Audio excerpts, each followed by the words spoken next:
நெருங்கியுள்ள நிலையில் திமுக சார்பில் இன்னும் தேர்தல் பேச்சுவார்த்தை குழு அமைக்கப்படாததன் பின்னணியில் முதல்வர் மு.க.ஸ்டாலினின் முக்கியமான அரசியல் வியூகம் இருப்பதாக கூறப்படுகிறது. தமிழ்நாடு சட்டப்பேரவையின் காலம் விரைவில் முடிவடையவுள்ள நிலையில் எப்போது தேர்தல் அறிவிக்கப்படும் என்ற எதிர்பார்ப்பு நிலவி வருகிறது.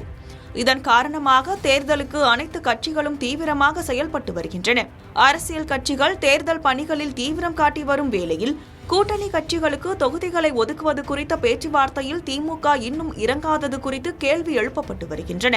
கடந்த தேர்தலில் கூட்டணியில் இருந்த அதே கட்சிகளோடு இந்த தேர்தலிலும் திமுக களமிறங்கும் நிலையில் மக்கள் நீதி மய்யம் கட்சி புதிதாக திமுக கூட்டணியில் இணைந்துள்ளது. அதேபோல சில சிறிய கட்சிகளும் திமுக கூட்டணியில் இணையும் என எதிர்பார்க்கப்படுகிறது. மேலும் தேமுதிகவுடனும் திமுக பேச்சுவார்த்தை நடத்தி வருவதாக கூறப்படுகிறது. காங்கிரஸ் தரப்பில் திமுகவுடன் கூட்டணி பேச்சுவார்த்தை நடத்த காங்கிரஸ் மேலிட பொறுப்பாளர் கிறிஸ் சோடங்கர் தலைமையில் கடந்த நவம்பர் இறுதியிலேயே 5 பேர் கொண்ட குழு அமைக்கப்பட்டது. கடந்த ஆண்டு டிசம்பர் 3ஆம் தேதியே அந்த குழு முதலமைச்சர் மு.க.ஸ்டாலினை சந்தித்தது. அதன் பிறகு பேச்சுவார்த்தைக்கு திமுக எப்போது அழைக்கும் என காங்கிரஸ் காத்திருக்கிறது.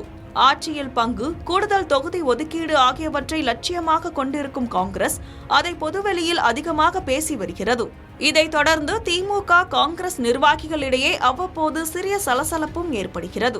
தவேகாவை முன்னிறுத்தி திமுகவிடம் பேரத்தை அதிகப்படுத்தி வருவதாகவும் காங்கிரஸ் மீது விமர்சனம் முன்வைக்கப்படுகிறது.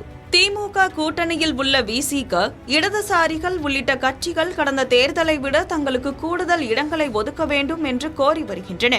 மேலும் புதிதாக இணைந்துள்ள மக்கள் நீதி மய்யம் கட்சியும் 5 முதல் 10 இடங்களை ஒதுக்க வேண்டும் என்று வலியுறுத்தி வருவதாக கூறப்படுகிறது. கடந்த முறை உதயசூரியன் சின்னத்தில் போட்டியிட்ட கட்சிகளில் சில இந்த முறை சொந்த சின்னத்தில் போட்டியிட விருப்பம் தெரிவித்து வருகின்றன. இதுபோன்ற விவகாரங்களுக்கு ஒரு குழு அமைத்து பேச்சுவார்த்தை நடத்தி சுமூக தீர்வு காணலாம் என்ற கருத்து திமுக மீது முன்வைக்கப்படுகிறது. ஆனால் இந்த விவகாரத்தில் திமுக மிக தெளிவான ஒரு முடிவில் இருக்கிறது. தேர்தல் தேதி அறிவிக்கப்பட்ட பின்னரே திமுக சார்பில் கூட்டணி கட்சிகளுடன் பேச்சுவார்த்தை நடத்த திட்டமிட்டுள்ளதாக தகவல் வெளியாகியுள்ளது. காங்கிரஸ் குழு அமைத்த நேரத்தில் கிட்டத்தட்ட 6 மாதத்திற்கு முன்னரே குழு அமைத்து பேச்சுவார்த்தை நடத்தினாலும் தேர்தல் வரை பிரச்சினை நீண்டு கொண்டேதான் சென்று கொண்டிருக்கும் என திமுக கருதுகிறது.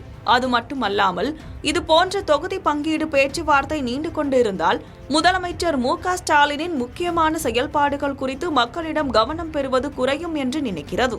தேர்தல் தேதி அறிவிக்கப்பட்டால் தேர்தல் நடத்தை விதிகள் அமலுக்கு வந்துவிடும். அதன் பின்னர் அரசு சார்பில் எந்த நிகழ்ச்சிகளையும் நடத்த முடியாது.